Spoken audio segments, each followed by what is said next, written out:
Centre of biomedical research के अध्ययन में ये पाया गया है कि संस्कृत के श्लोक मानसिक बीमारियों का इलाज कर सकते हैं। सीबीएमआर ने अपनी रिसर्च में पाया है कि संस्कृत के श्लोक सुनने से ब्रेन के कई हिस्से सकारात्मक रूप से सक्रिय होते हैं, जबकि किसी अन्य भाषा के मामले में ऐसा नहीं है। यह रिसर्च कितने लोगों पर कैसे की गई और इसके नतीजे कैसे निकले हैं, आपको इस रिपोर्ट में दिखाते हैं।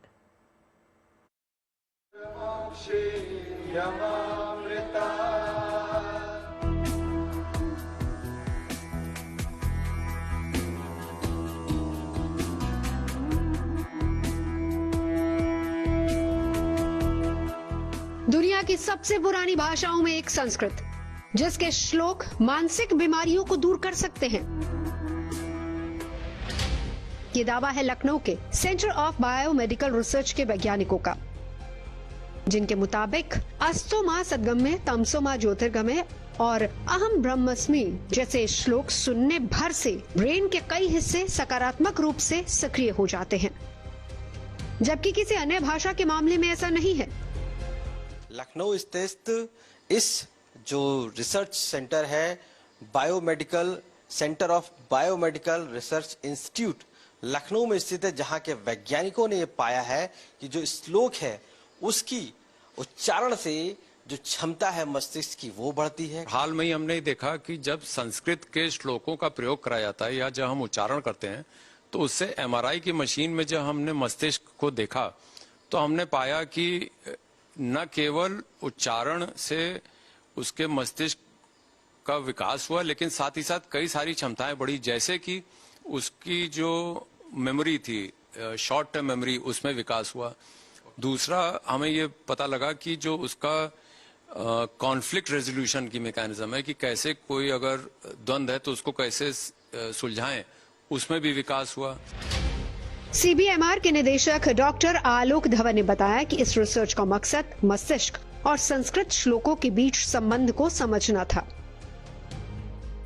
जिसके लिए 44 लोगों पर इस रिसर्च को किया गया, जिन्हें 2 ग्रुप्स में बांटा गया था, जिनमें एक ग्रुप में संस्कृत के विद्वान शामिल थे, जबकि दूसरे ग्रुप में हिंदी और अंग्रेजी की भाषा को जानने वाले लोग थे, जिन्हें संस्कृत का ज्ञान नहीं था। साथ ही संस्कृत के श्लोकों का प्रभाव जांचने के लिए गीता और वेदों से भी कुछ श्लोक लिए गए। इसके अलावा बिना अर्थ वाले संस्कृत के शब्दों को लेकर बनावटी श्लोक भी बनाए गए और इसके बाद दोनों ग्रुप के लोगों को बारी बारी से दोनों तरह के श्लोक सुनाए गए।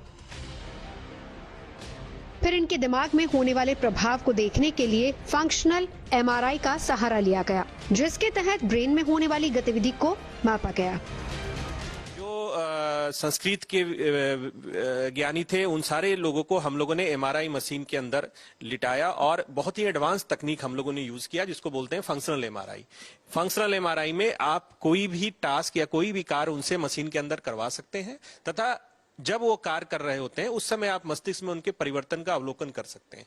तो उस समय हम लोगों ने इमेज एक्वायर किए मस्तिष्क के,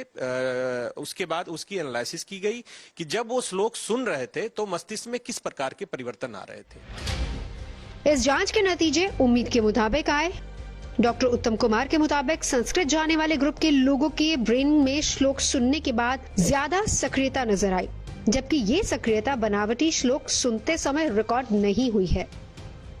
ये हिस्से हैं ऑक्सीपिटल यानी कि सर का पिछला हिस्सा, फ्रंटल यानी कि मस्तिष्क का सबसे आगे का हिस्सा, पैराइटल यानी मस्तिष्क का वो हिस्सा जो शरीर से जुड़ी संवेदनाओं को समझने में मदद करता है।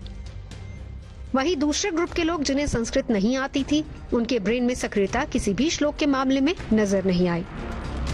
मैं आपको दिखाना चाहूंगा, जो व्यक्ति जो संस्कृत के विज्ञानी श्लोक को सुन रहे थे, उनके जो जिन जिन हिस्सों में मस्तिष्क में सक्रिय हुआ वो ये हिस्से हैं, जिसको हम लोग मुख्य रूप से 4 हिस्से में सक्रियता देखी गई, जिसमें कॉर्डेट देखा गया, ऑक्सीपिटल का एरिया देखा गया,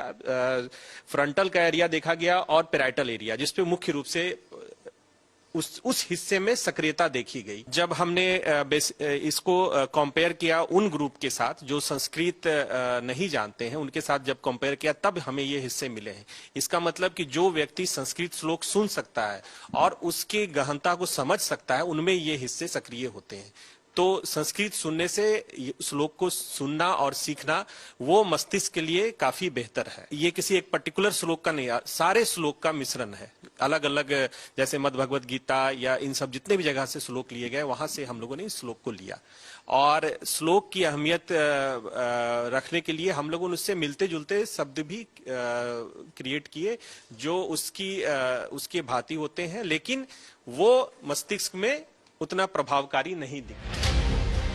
इतना ही नहीं, इस रिसर्च टीम ने यह भी पाया कि अल्जाइमर जैसी मानसिक बीमारी में प्रभावित होने वाले ब्रेन के टेम्पोरल लोब पर भी श्लोक का असर, यानी कि संस्कृत के श्लोक सुनते समय ब्रेन का ये भाग भी सक्रिय हुआ है,